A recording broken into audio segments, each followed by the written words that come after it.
Hey guys, RarJ back with you for another King of Fighters 98 Ultimate Match online video.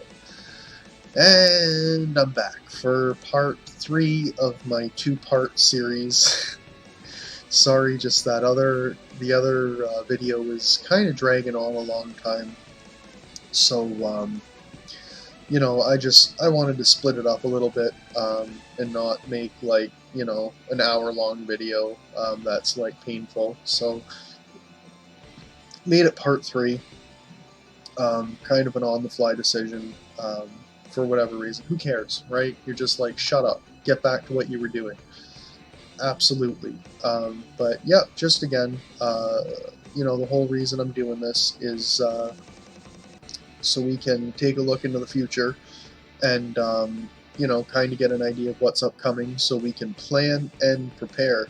Because you don't want to stick yourself in a position where you don't know what fight souls are going to be entering your team and screwing up your, Genesis or Four Souls formation or whatever you want to do. So, where did I leave off? I think it was Elizabeth. Elizabeth was the last one. So let's go with Shunny. I don't know how to pronounce it. I don't know. Maybe don't tell me. You know what? I'm just going to call him Shunny. Sunny Boy, right? Let's go with that. It's Sunny Boy. But I think this guy was King of Fighters 13 or 14. I don't know. But anyways, he's pretty cool. He's got a really cool ability where this guy changes his abilities depending on where you place him in your formation.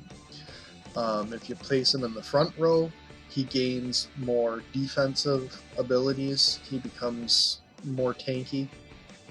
And if you stick him in the back row, he turns into more of a damage dealer.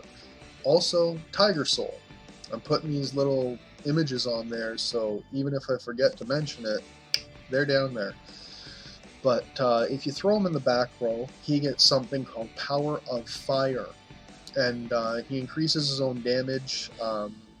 His ultimate gets more damage. He overall gets more damage. It's pretty cool. He can be very, very, very damaging. I've seen some videos of this guy just like going off. So he is definitely a fighter I have seen that you can use as a very, very high damage dealer if you need a tiger to fill that position for you of super damage. But if you throw him in the front row, he gets Power of Water, increasing his own resistance, and he starts getting another automatic heal at the start of every round, just like the new Mr. Karate or Instinct Diori. I think there's a few other guys that do auto heals at the start of the turn. And I think his is like 12% or something. So it's a pretty decent amount, especially considering we're hitting health pools in Arena hitting like 2 million no problem right now. So 12% of 2 million, we're already talking 200,000 heals, right, every turn. So it's pretty good. And then his ultimate becomes like an AoE heal. It heals depending on his attack power. I think it's memory serves me right, it's 70% of his attack power. But if you're running him in the front row as a tanky fighter, he's probably not going to have a ton of attack power. So really, I wouldn't pick this guy up and try to use him like a tank. You'd probably want to get an actual tank fighter. But the cool thing about him is that he can go into rampage mode. And this occurs when there are less allies than enemies, so if they've killed somebody off, he'll activate rampage. or if his health is less than 50%, it gives him both powers. So he gets pretty powered up.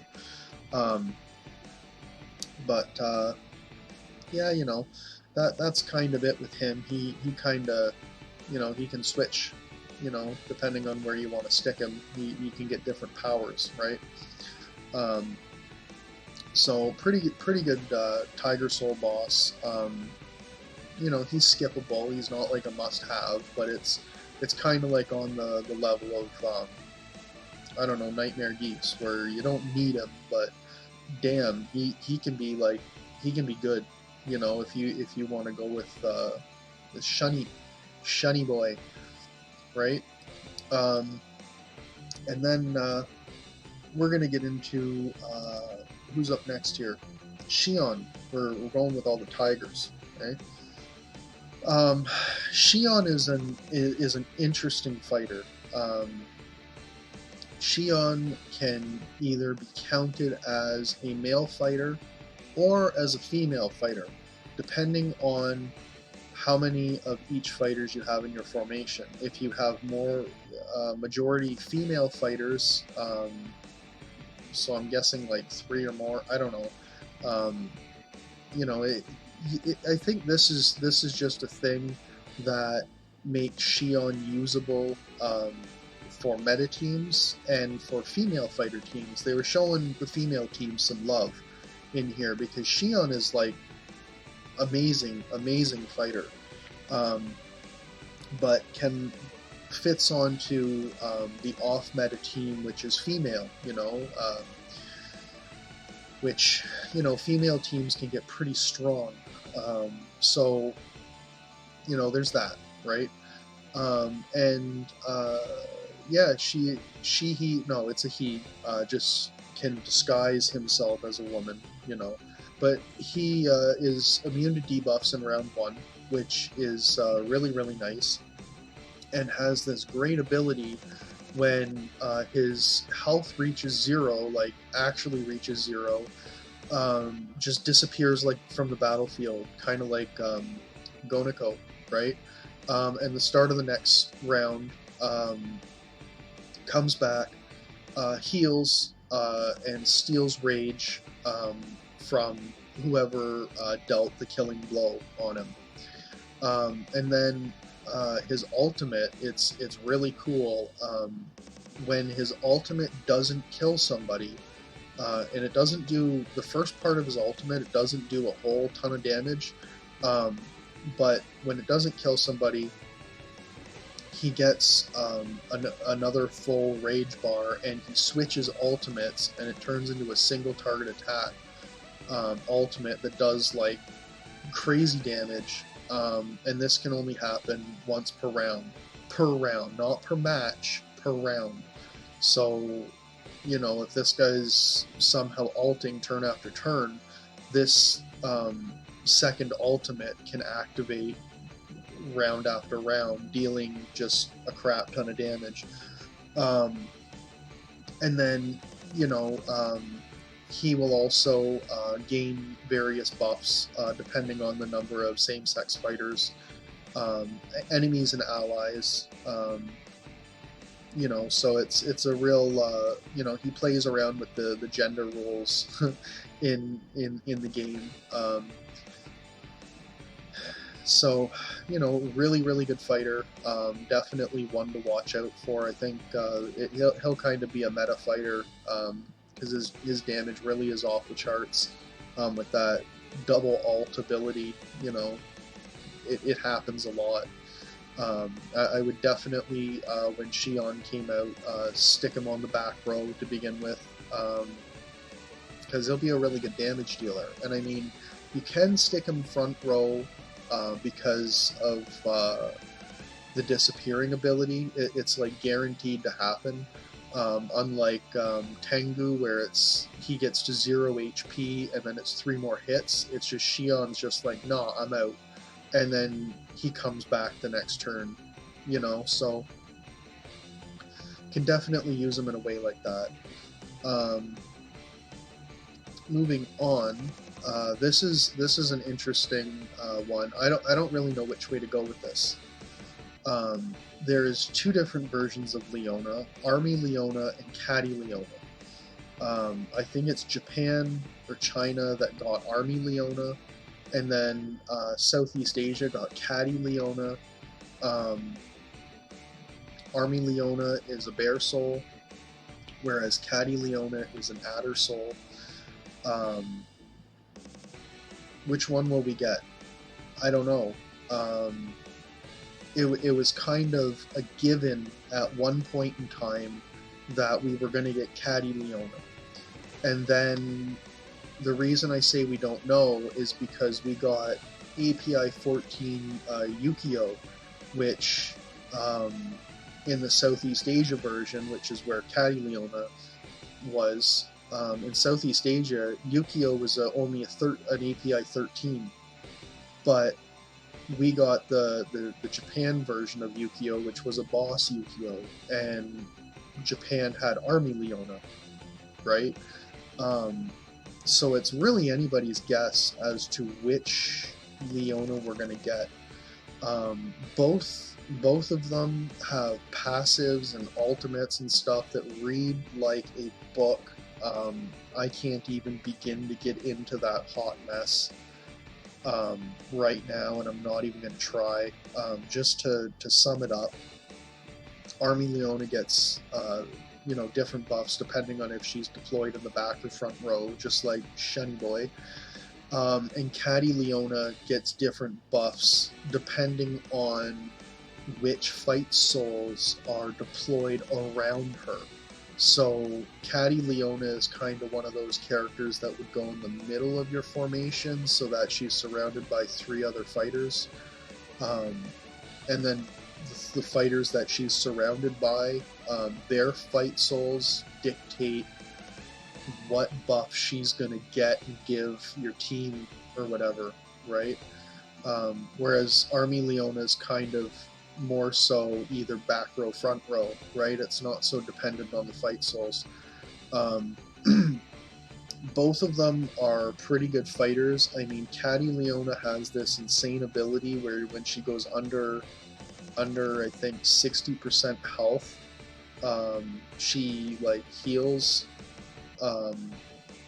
kind of like Ash. She does like the Ash heal, but Ash only can do it like 3 or 4 times.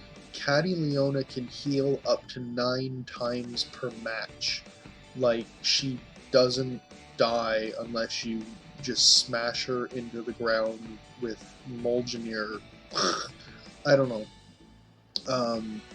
But I just wanted to mention them because I'm sure one of them is going to make their way to global at some point. I highly doubt we get both. My money is kind of on Army Leona, but it's hard to say. You know, it's really hard to say which Leona we're gonna get. But I just kind of wanted to put them out there. That's kind of it. I mean, if you wanted to talk about their fight souls or their passives and stuff, I'm when they come, whichever one we get, I'll definitely make an introduction video and stuff like that. But you know, it'll probably be like a half-hour video on its own. Just it'll be story time. You know, you can listen to it and go to bed. It's like I'm reading you a bedtime story. It'll be so long. I'll probably start getting more gray hairs by the time I'm done it. So that's that. And then, you know, looking into the future, we have Robert 11. And he's an adder soul. He's the rich boy Robert, right?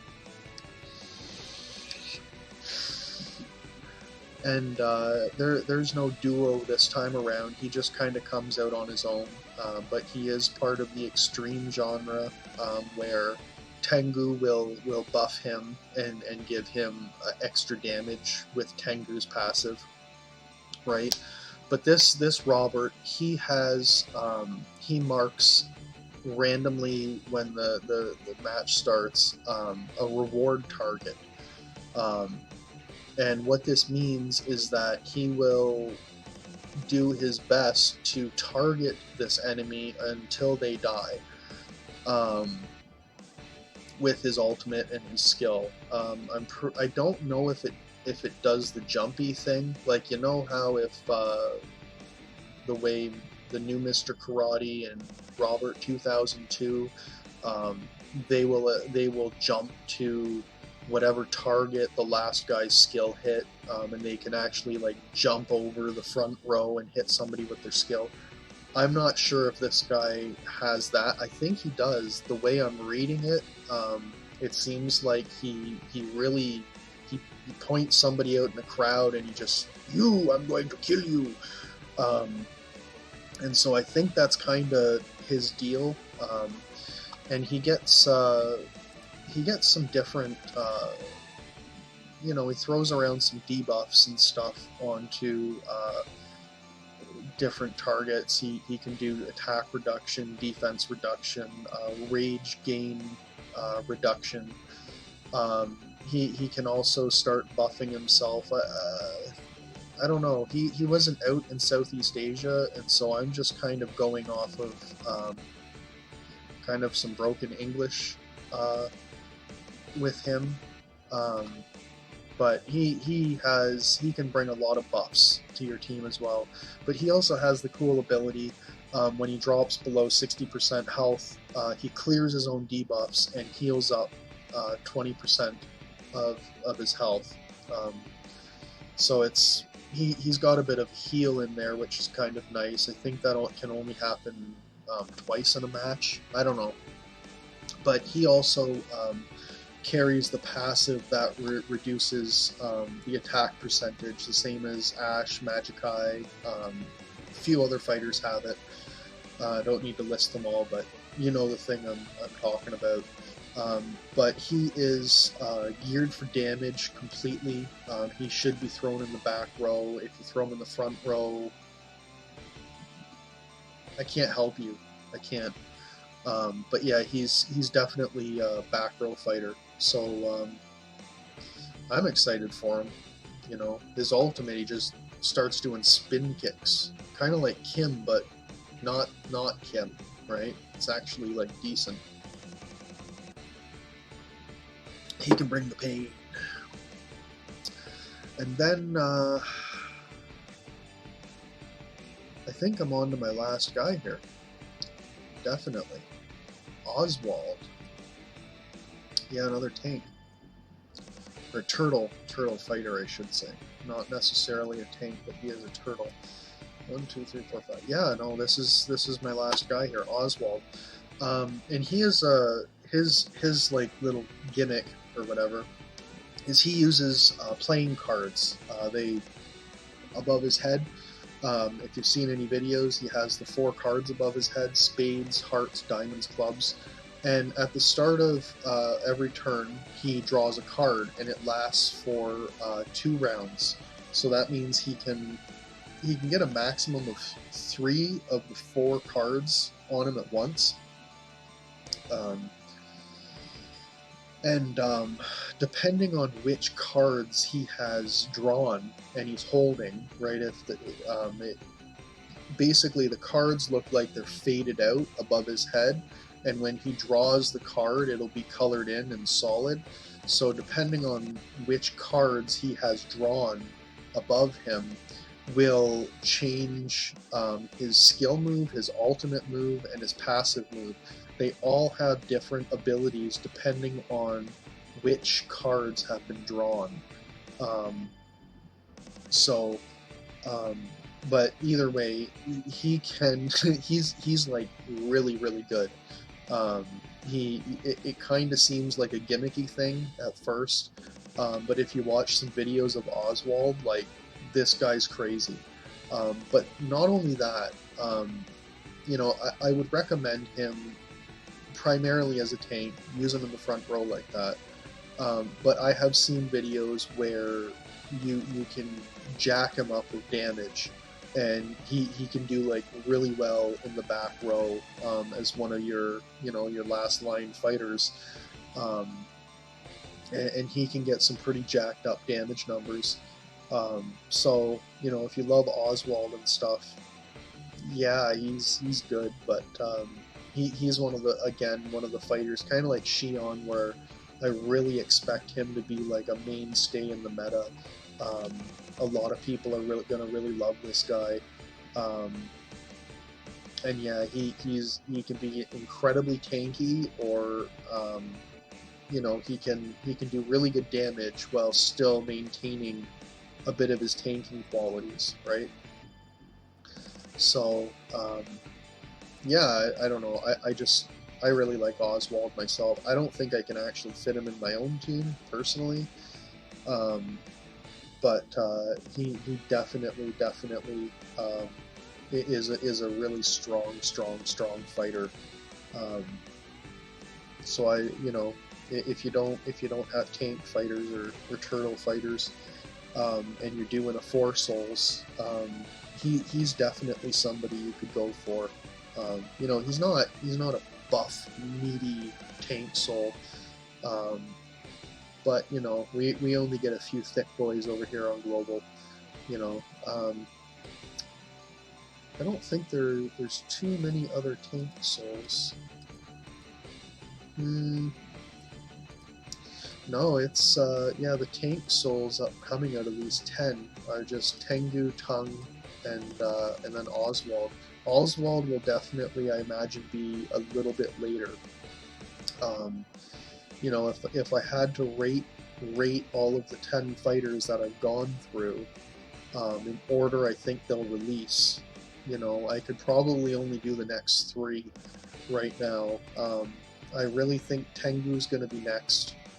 And following Tengu, we could definitely have Elizabeth. That's she's due to come out as well. Saki, Saki could definitely hit. Um, those would be probably my top 3 to come out right now.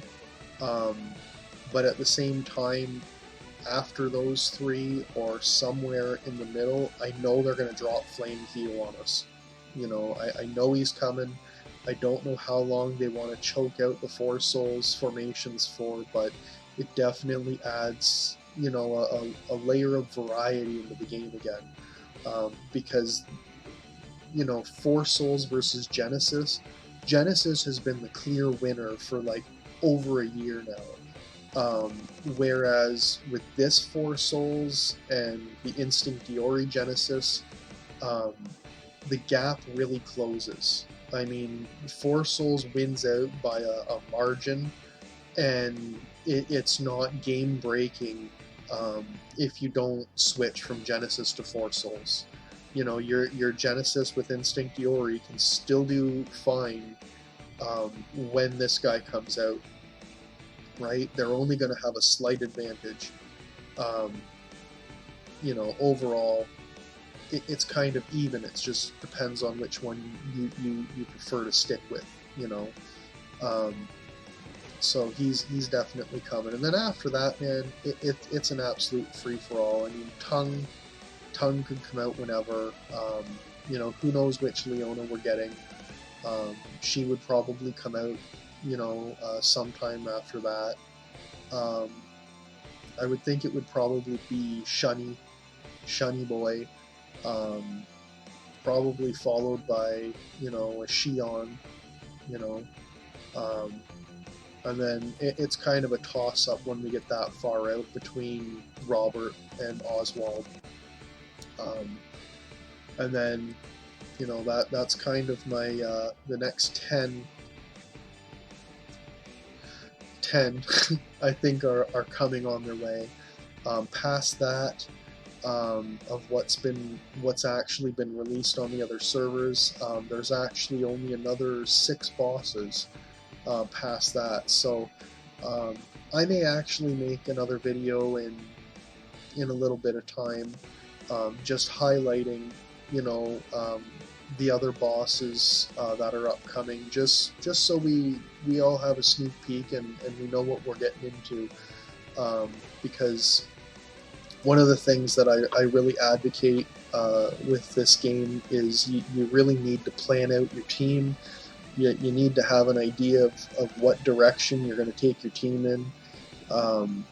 You don't want to just start grabbing these bosses randomly without having an idea of what kind of formation you want to put together.